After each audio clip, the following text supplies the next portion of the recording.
So I also saw Weathering with You, which is a anime film. Now, we do not talk about anime on the show. You and I, we are not we don't keep up with the modern anime seasons. We kind of stick to traditional No. American and British television, just kind of outside our purview. Did you ever watch any anime growing up? Like Pokemon or Yu-Gi-Oh from time to time, but nothing Right. crazy. Yeah, About you? yeah. Yeah, I was kind of the same. It's kind of funny. Like when we were growing up, anime was a lot less accessible to us here in the West than it is today. Now with like Crunchyroll and also a lot of Funimation stuff's on Hulu, you can see a lot more anime than you ever could before. Hmm. In legal ways.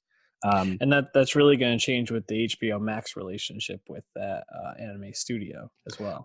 right, of course. So Studio Ghibli, of course, all the Yep. Miyazaki films, Takata films, those will be on HBO Max here in the States and on Netflix internationally. So yeah, everything again just becoming more and more accessible, which is cool. But Weathering with You is directed by Makoto Shinkai, and this is kind of like his follow up to Your Name, which came out in 2016. Your Name is the highest grossing anime film of all time, $359 million worldwide. It's the Wow. highest grossing Japanese film ever and the fourth highest grossing film in Japan ever. A true smash hit in 2016, and it was followed up now with Weathering with You. Funny enough, I saw this in Boston. It was in about I think almost 500 theaters this past weekend, and my theater was packed, like Huh. fucking packed, dude. With and it made about 5 million this weekend. It was Really? packed with people that were hardcore. There are some two Your Name characters, the two leads of Your Name, have cameos in Weathering with You. And when they pop up, Hmm. my theater fucking crackled, dude. Like the biggest pop ever. Everyone was so hyped, and it was just cool to see that energy in the theater. Yeah. Um, and it's also you mentioned Pokemon, Yu-Gi-Oh. That's like the shonen genre of anime, Mhm. made for teen boys. That's also the anime I grew up on as well. Naruto, DBZ, One Piece, Mhm. Rurouni Kenshin, all that shit. I never really branched out watching other anime. Weathering with You and Your Name are romance animes.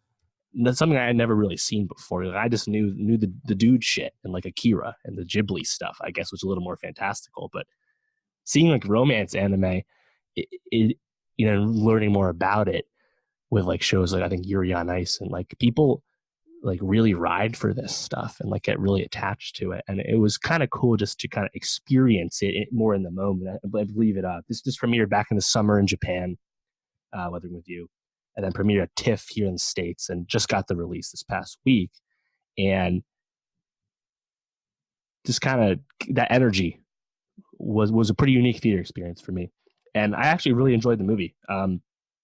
It's set in modern day Japan, but it has a fantastical um, element to it, and it's just about these two teenage characters that come together. There's a bit of an environmental message to it, but it's not as Hmm. focused. The mix of environmental activism and personal romance, what you personally want. It's kind of mixed in a cool, almost messy way that fits a romantic story.